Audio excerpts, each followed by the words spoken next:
আসসালামু আলাইকুম গাইস, আজকে আমি চলে আসলাম বিয়ে খেতে। তো সবাই অনেক ডাকাডাকি করতেছে, তাই আমি ঘুম থেকে উঠে পড়লাম। তো আজকের বিয়েটা কোনো সাধারণ বিয়ে নয়, বাচ্চা সহ বাবা মায়ের বিয়ের অনুষ্ঠান খাবে। মানে বিয়ে হওয়ার পর বেবি হয়ে গেছিল, তো এখন অনুষ্ঠান করতেছে। আর এখানে সবাই রান্না বান্না করতেছে।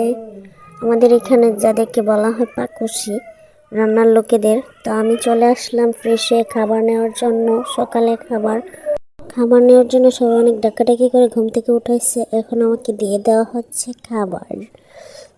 তো আমি এটা নিয়ে এখন চলে যাব উঠানে, কারণ উঠানে বসে খেতে আমার অনেক ভালো লাগে অনুষ্ঠানে।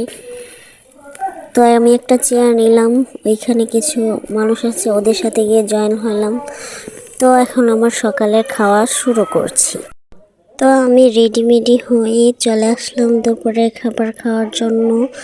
সবাই এদিকে খাওয়া দাওয়া শেষ, আমি ভিডিও করাতে ব্যস্ত।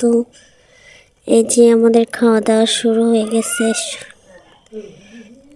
আসলে বিষয়টা অনেক ফানি, বেবি সহ বাবা মায়ের বিয়ে খেয়েছে। তো আমাদের খাওয়া দাওয়া প্রায় শেষ। Bye guys.